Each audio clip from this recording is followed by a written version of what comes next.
think we lose this sense that education in its higher forms is a public good. We think of it perhaps too readily as a corporate good or as an individual good alone. Democratic criticism is the key to the well-being of our societies. It is something that the emerging economies of Asia admire and are envious of, and they cannot easily replicate. So we should hold on to the function of democratic criticism, and that's the university, really. The universities were started around the humanities: philosophy, theology, rhetoric, music, law. Any European university has that at its core. It is unimaginable that the university would stop dealing with that incredible cultural capital. There simply would not be a university anymore. It would be a professional school. The function of the humanities in modern society in the 21st century is actually critique. That the humanities have a unique ability to understand, interpret, give meaning to human societies, the way we live. Not only what it means to be a citizen in the 21st century, but also how it means to be a citizen in the 21st century. Wat is nou precies nanotechnologie en hoe gaat zich dat nou echt ontwikkelen? What is justice?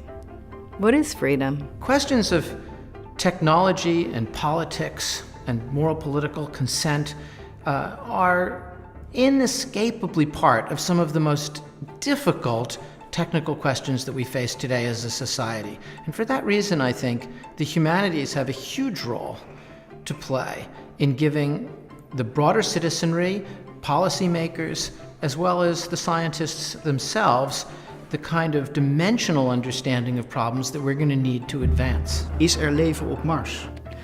Honden kennen ook empathie. Bijen zijn intelligent. Altijd gaan er hoeraatjes op bij de biologen dat er weer iets menselijks is. Nou, ik zou zeggen, gefeliciteerd ermee. Maar het gaat natuurlijk niet alleen maar om muizen in een laboratorium. Het gaat ook nog eens een keer, althans wat mij betreft, over Mozart. What it means to be human. We need to discuss together, form a new consensus about what kind of humans we have become today.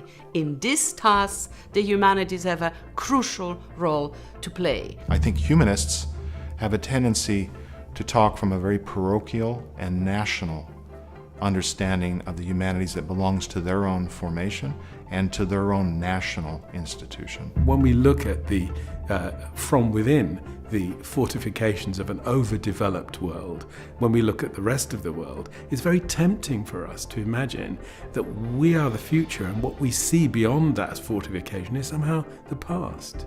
Now, I think the challenge would be to give up that notion and to inhabit the same present, to be able to say that what we see in India or in Africa or in Latin America might not be a past that we've left behind, but might be something that tells us important things about our own future. The challenges are not coming from lack of interest. We still have a tremendous number of students interested in humanities, wanting to take humanities classes. We still have very, very strong graduate programs in the humanities. But we are losing the capacity to fund the humanities.